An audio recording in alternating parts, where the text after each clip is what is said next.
Hello everyone and welcome. Alright, so in this course we are going to learn about shell scripting. Why? Well, enterprise environments generally use Linux and shell commands and scripts as a way to interact with server environments for development, for deployment, everything, right?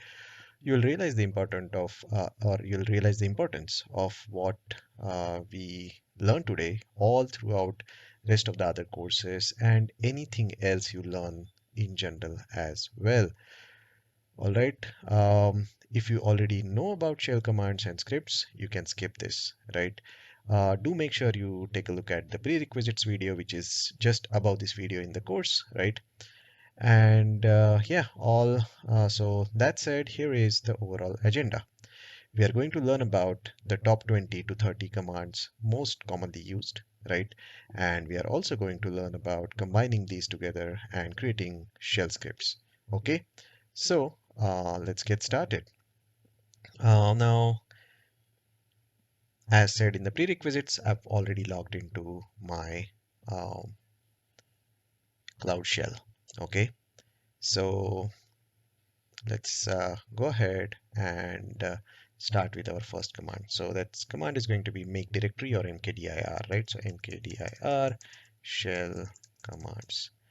And then what we can do now is do ls, and notice that we have this directory here. All right, excellent. Now let's enter into the directory. So I'm going to say cd shell commands, and again we don't have to type everything. You can type part of it and then always tab, right? Tab key. So we are into shell commands, right? Now here we can learn another command, which is print working directory. So this is the directory I am in. All right. So yeah, so that was pwd, print working directory. Next up, let's try to list some files in here, right? So again, we already did ls command before, but here's another. Notice that there's nothing in here, right? We can also do ls minus l, right? And it says total 0, right? Excellent. So now let's create a file. Let's say touch1.txt. And now if we did ls minus l, notice that we have a file. Now this time is, I think, UTC, right? So if we use the date command, for example, notice that this is like 2 UTC, which is like 7:30 p.m. India Standard Time, right? Anyway, so we learned another command in the process, right? This is fun, isn't it? All right, so now we have this file. Let's count what all does the file have. This is creating an empty file, the touch command, right? So command for that is wc, and then we're gonna say 1.txt, right? Notice that it says it's got 0 characters, lines, and words, right? That's what it is saying. So now let's edit this file. Now I'm going to go ahead and just open this editor, but you can actually use any editor that you're used to, right? But I can do this from here. So I'm going to go ahead and say, okay, shell commands. I find that here, and I'm going to go ahead and paste some content here. So let's go ahead and, all right, so let's, you can type in here as well. But what I'm going to do is I'm going to paste it here. Notice that there are 3 lines in here, like 3 new line characters basically, right? So go back to the terminal again. You can always, you can actually do a Control J and use the terminal which is in here to do the same thing. So shell commands, and I can say ls minus l of 1.txt, right? Or ls, yeah, ls minus l, just ls minus l. Notice, right? So notice that works, right? Nevertheless, let's go back to the terminal. You can continue in the previous terminal as well if you wanted to. Let's do the wc minus l 1.txt now. Notice that it says it's got wc minus l is for lines. I can just say wc 1.txt. Notice it says 3 lines, 13 words, 63 characters. And if we did ls minus l, then it's going to show the file details also, but it says total 4. This is a little confusing, isn't it? So for that, you do ls minus lh, human readable. It says the total size on the disk is 4 kilobytes, right? So that's that. Excellent. So let's keep moving. All right. So there are other switches to this wc command. So we can say wc minus c1.txt. This is going to count characters. wc minus w words and wc minus l. If you don't provide anything, that's basically it's going to count everything. Another command, very nifty, clear. Let's clear everything. All right. Now notice that earlier it showed us like, hey, it's like 4 KB file size, right? Why is that? Like, because our file is like just 63 characters, right? And why is it taking 4K size on the disk, right? So for that, you can say stat minus F. So this is not a command you're gonna use a lot, but let's just run it. So notice that what it tells you, it says, look, the block size is 4096. I want to say bytes. Um, yeah, so that's why the size was 4K, right? So until the file actually becomes 4K, it will continue to be 4K, and then it's gonna go in its increments. Not very important command for what we are trying to do, but obviously something you should know. All right, so again, clear. Let's say who am I? It's gonna show the current logged in user, right? Same user. Next up, let's do the echo command. As it says, it just echoes what I tell it. So hello, yeah, echo, right? That's an echo command, and it's quite useful to be honest. Like for example, and we'll see some of those examples maybe through the course, right? But yeah, so echo is kind of important. Let's say, so let me show you how it is. Like, so let's say let's create a variable. So I'm going to say x or a is equal to 100, right? And then I can say echo dollar a, right? Notice it prints 100, right? But if I said echo a, it prints a, right? Just be aware of that. Okay, I can also, so this is very useful in the in the shell scripts. So I can say echo the value of a is dollar $a, right? You want to print something, right? So now it says the value of a is 100, so it replaces this, right? Kind of useful. Echo command is quite useful. So this is the usage that we wanted to like check out, right? That's it. All right, just be aware that a is equal to 100. That's not going to work, okay? So a is equal to 100, that works. Just be aware of that, okay? No spaces.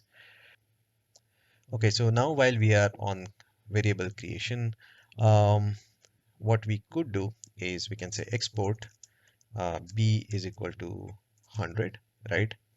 And notice nothing really happened, but if we say echo dollar $b, it prints 100. Well, this is kind of a command which actually exports this value to all scripts that we run from here. Let's print the date. Okay, so we already did this a little bit earlier. So UTC, this is basically evening in India, but this is UTC time, right?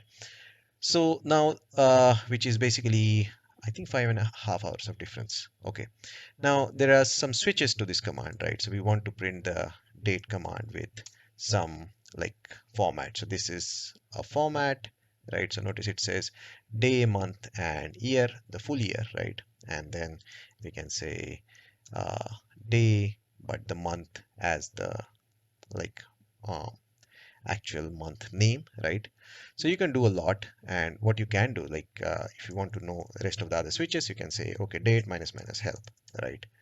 So let's say, notice we got so many switches here, and we use some of them already, right? So isn't it interesting, right? So that's that, right? um, so anyway, so notice this example, show the local time for 9 a.m. next Friday. So these kind of examples are there also, right? So you can check that. So you can actually run this if you wanted. Excellent. So that's the date command.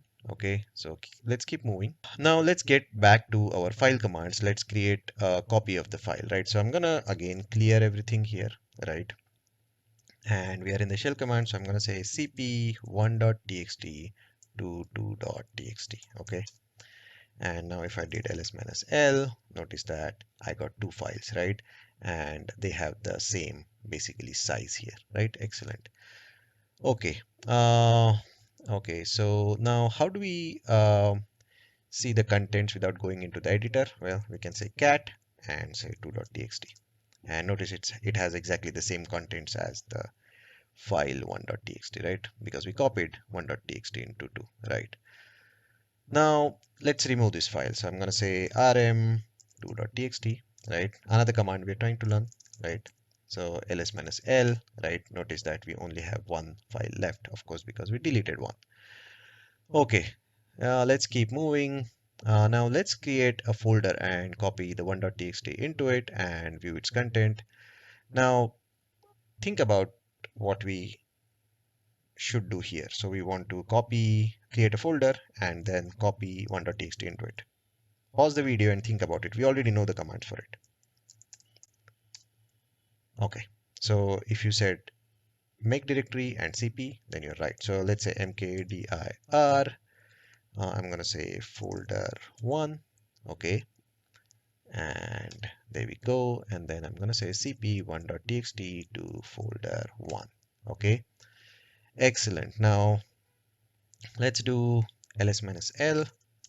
It shows that, look, this is a file and this is a directory starting with D, folder1, right? Or it's a folder basically, right? For the Windows folks. Excellent. Now let's, how do we go into the folder?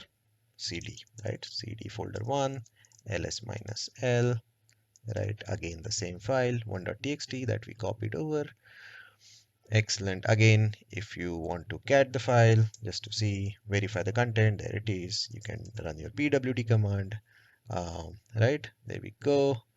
Excellent. Now how do you go back to the previous directory, right?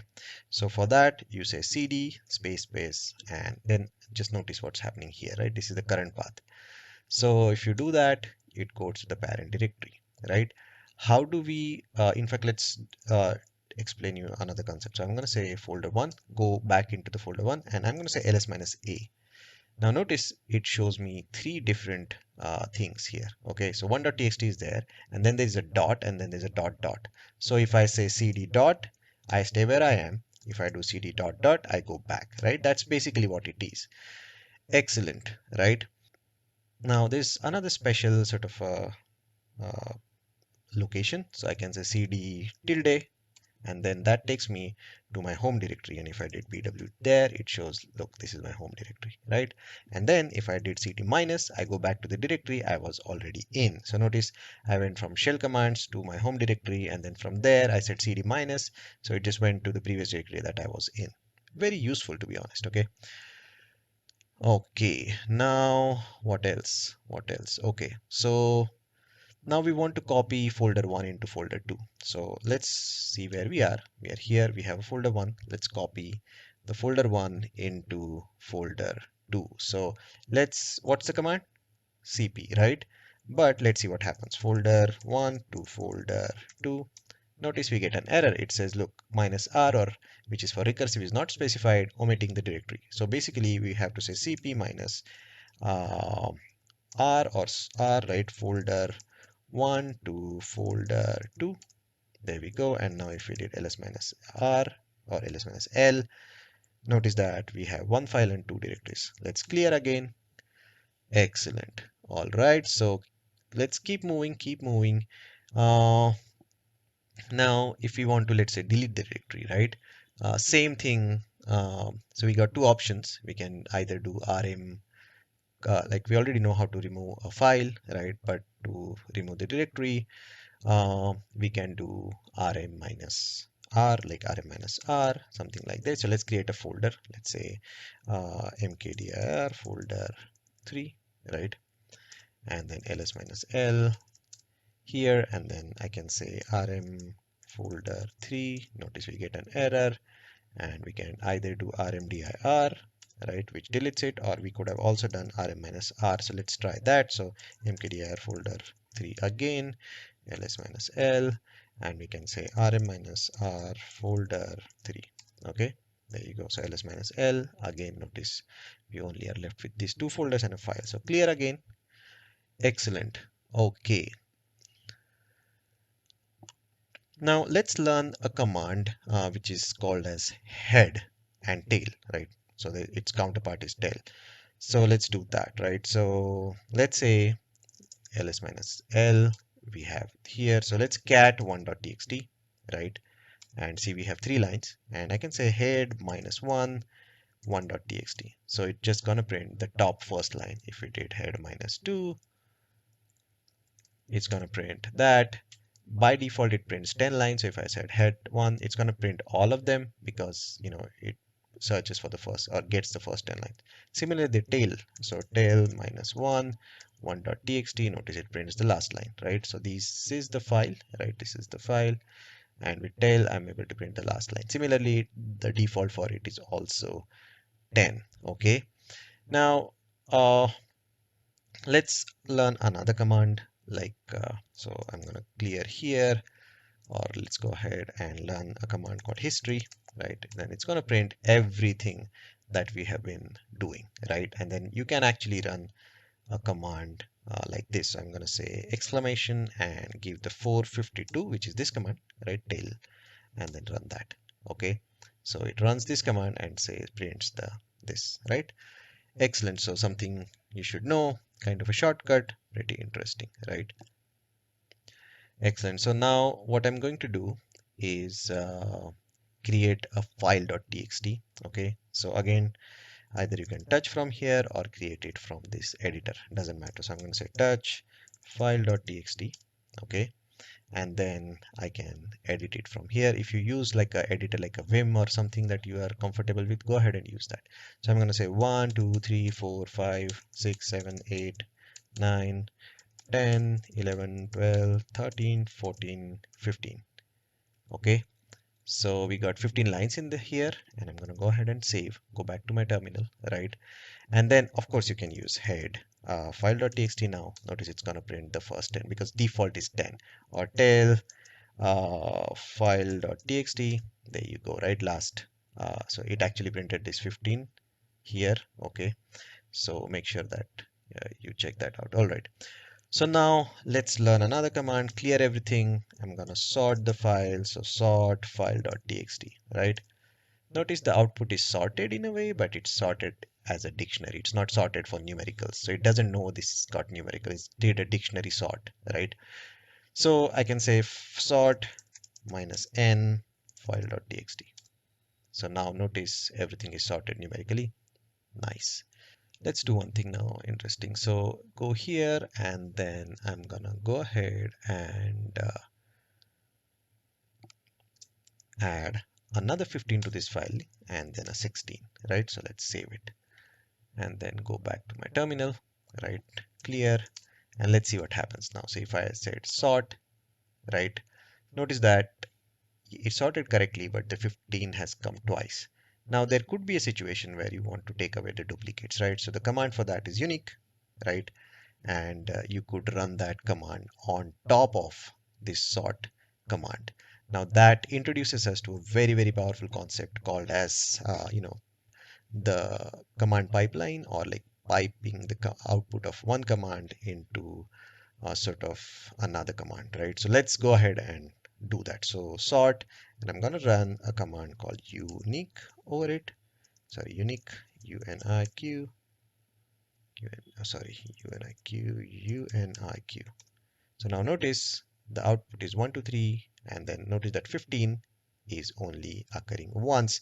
So the output of this command, which was here, right, was given to this command, which then did this. Now where can we use it? Other places, right? So let me show you. So we can say cat 1.txt, right, and then I can say cat, and then I can say wc -l. So basically what I'm doing is I'm saying, okay, cat the output and count the number of lines from the output, not specifically the file itself. Extremely powerful concept. It's used a lot. Okay, so we learned the concept of sending an output of one command into the other command to run. But what if we wanted to redirect the output, right? All right, so let's go ahead and kind of learn that, right? So I'm gonna say this. So I'm gonna say sort, right, 1.txt, or let's say sort -n file.txt, right? It's going to give us a sorted output. I'm going to run unique on it, right, which gives me this, and then I'm going to create a new file called 3.txt, right? So what I'm doing is I'm sending the output from one command into the next one, or into a new file. Not so here I'm doing both. So the output of this command goes into this command, which takes away the duplicates, and then that output I'm sending into file 3.txt. So if I do this now, ls-l, notice that we have a 3.txt, and let me clear and cat 3.txt. Notice that the output, sorted output, is stored in this file. Okay. Now, what if I wanted to add a value at the end of this file, or some data at the end of this file? Let's I can say echo, and this is a sorted file, right? And okay, and then I'm gonna say and 3.txt. So instead of just overwriting the file, it's going to add this line at the end. So now clear, and if I cat 3.txt, notice that it has that line at the end. Okay, so this one to overwrite everything, double redirection is to sort of like append, right? Now let's go to the home directory, right? So what was the command for that? Cd tilde, right? And let's try to find our 1.txt file, right? So let's go ahead and do that. So find dot, like from where we are trying to find, and then the name of the file 1.txt, right? So let's go ahead and do that. So notice that it finds 1.txt in so many different places. Find command again, like if you did find minus minus help, you'll know all the ways you can use this. Very, very powerful command. Okay, so anyways, let's clear that. I want to search also for, let's say, so let's go back to cd minus. So we go into that. I want to search if a particular expression is present in a file, right? So I'm going to say grep sorted, and I don't care. I just want to see how many files have it. So notice that I got 3.txt and it says, oh, this is a sorted file. So it did find it, correct? Interesting, isn't it? But let's say if I did grep, and for some reason I don't know if it's sorted is, so this is a case sensitive search. What if I wanted to do a case insensitive search? So I'm going to say grep minus I. So there it is, right? Now let's say I want to, so again, let me go back here. If I want to search recursively, right, again, I can use grep minus I, but notice I'm not going to find anything, right? But I can do grep minus I R, and there we go. So it's like there are so many different other files which has this, but if you see somewhere, there has to be the 1.txt file somewhere. Okay. So, okay, so here, so you should probably find only one sort of an output, like somewhere. So notice here, this is the file, right? So I'm going to go ahead and clear that. So we are good, right? Now we can also see where are our commands at. So we can say, hey, which grep? So where is this command coming from? Or which Python, right? Where is this command coming from, right? So this is where the command is. This is where physically it is located, right? Now we could also say another command to list the running processes, right? So we can say, okay, let's say ps, right? That's a command, right? And these are the only two things that are running right now, but we can say ps minus a, and it's gonna print uh, all the commands that are like running basically by all, I think I want to say users, but I could be wrong. But nevertheless, like ps is there to print the processes. Okay, so ps command is like a task manager for windows, so good to know.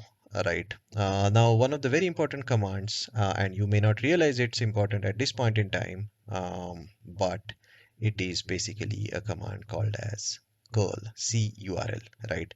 So let's go ahead and try to use it. So I'm going to clear again. So curl, and I'm going to say https google.com. Okay, so it's basically fetching this web page. Okay, and let's try another example, right? The example that we have used a lot in this course, right? Like the URL, but let's use that one. So I'm gonna say curl this one.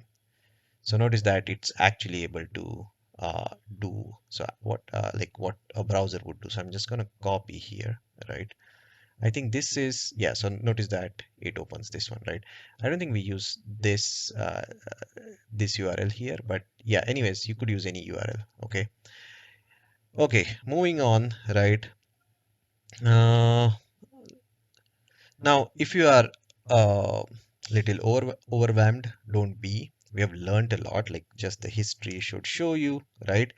These are all the very, very common commands you end up using a lot, right? Just know what's here, right?